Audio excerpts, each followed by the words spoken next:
Assalamualaikum warahmatullahi wabarakatuh. Perkenalkan, nama saya Kiki Adelia Kusnadi dengan nomor induk mahasiswa 2017-1610-215 dengan rekan saya yaitu Siti Fatimah Yusuf dengan nomor induk mahasiswa 2017-1610-210. Di sini kami akan menyajikan presentasi dengan judul Persoalan Transportasi demi memenuhi mata kuliah operasional riset. Apa itu model transportasi? Model transportasi merupakan salah satu kasus khusus dari persoalan pemrograman linear. Model transportasi pada dasarnya merupakan sebuah program linear yang dapat dipecahkan oleh metode simplex yang biasa. Tetapi strukturnya yang khusus memungkinkan pengembangan sebuah prosedur pemecahan yang disebut teknik transportasi yang lebih efisien dalam hal perhitungan. Lalu ada langkah-langkah dasar dari teknik transportasi. Langkah pertama yaitu tentukan penyelesaian fleksibel awal. Yang langkah kedua, tentukan variabel masuk di antara variabel non-dasar jika semua variabel masuk memenuhi kondisi optimalitas atau dari metode simplex berhenti, jika tidak lanjutkan ke langkah yang ketiga. Kemudian langkah ketiga yaitu tentukan variabel keluar, artinya dengan menggunakan kondisi kelayakan di antara variabel-variabel dalam pemecahan dasar saat ini. Apa saja karakteristik model transportasi? Yang pertama ialah suatu barang dipindahkan atau transported dari jumlah sumber ke tempat tujuan dengan biaya yang seminimum mungkin. Kemudian yang kedua, atas barang tersebut tiap sumber dapat memasuk suatu jumlah yang tetap dan tiap tempat tujuan mempunyai permintaan yang tetap juga. Ciri-ciri khusus persoalan transportasi. 1. Terdapat sejumlah sumber dan sejumlah tujuan tertentu. Kedua, kuantitas komoditas atau barang yang didistribusikan dari setiap sumber dan yang diminta oleh setiap tujuan. Besarnya tertentu. Lalu komoditas yang dikirim atau diangkut dari suatu sumber ke suatu tujuan, besarnya sesuai dengan permintaan atau kapasitas sumber. Kemudian yang keempat, ongkos pengangkutan kapasitas dari suatu sumber ke suatu tujuan besarnya tertentu. Objektif model, yaitu menentukan jumlah unit yang harus dikirimkan dari setiap sumber ke setiap tujuan, sehingga memperoleh biaya total transportasi yang minimum.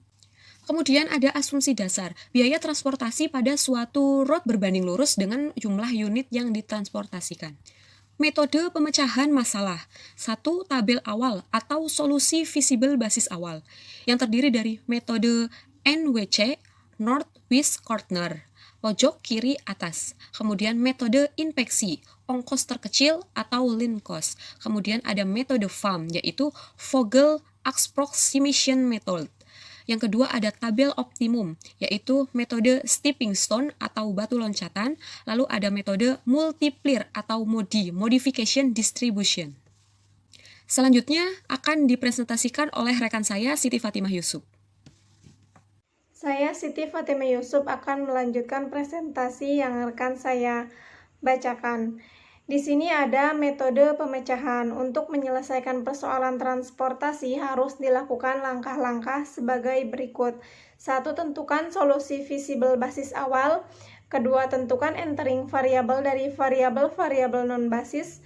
Bila semua variabel sudah memenuhi kondisi optimum, stop. Bila belum, lanjutkan ke langkah 3. Ketiga, tentukan living variable di antara variabel-variabel basis yang ada, kemudian hitung solusi yang baru, kembalikan ke langkah 2. Beberapa metode persoalan transportasi yang harus diketahui. Metode NWC, Northwest Corner, merupakan metode untuk menyusun tabel awal dengan cara mengalokasikan distribusi barang mulai dari sel yang terletak pada sudut paling kiri atas. Aturannya, 1. Pengisian sel atau kotak dimulai dari ujung kiri atas. Kedua, lokasi jumlah maksimum terbesar sesuai syarat sehingga layak untuk memenuhi permintaan. Ketiga, bergerak ke kotak sebelah kanan bila masih terdapat suplai yang cukup.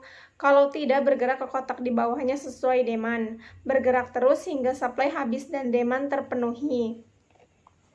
Langkah-langkah metode. Langkah 1. Menentukan solusi basis awal. Metode NWC, Northwest Corner, merupakan metode untuk menyusun tabel awal dengan cara mengalokasikan distribusi barang mulai dari sel yang terletak pada sudut paling kiri atas.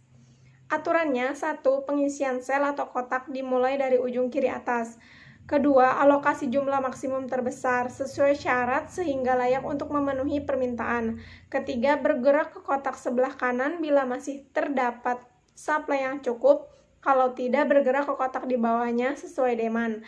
Bergerak terus hingga supply habis dan demand terpenuhi. Metode ongkos terkecil atau inspeksi matrik minimum merupakan metode untuk menyusun tabel awal dengan cara mengalokasikan distribusi barang dari sumber ke tujuan mulai dari sel yang memiliki biaya distribusi terkecil. Aturannya, 1. Pilih sel yang biayanya terkecil.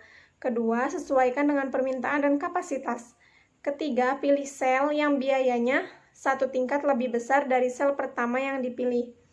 Yang keempat, sesuaikan kembali, cari total biaya. Metode FAM, Vogel Approximation Method.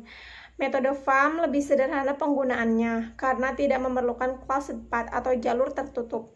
Metode FAM dilakukan dengan cara mencari selisih biaya terkecil dengan biaya terkecil berikutnya untuk setiap kolom maupun baris. Kemudian pilih selisih biaya terbesar dan alokasikan produk sebanyak mungkin ke sel yang memiliki biaya terkecil.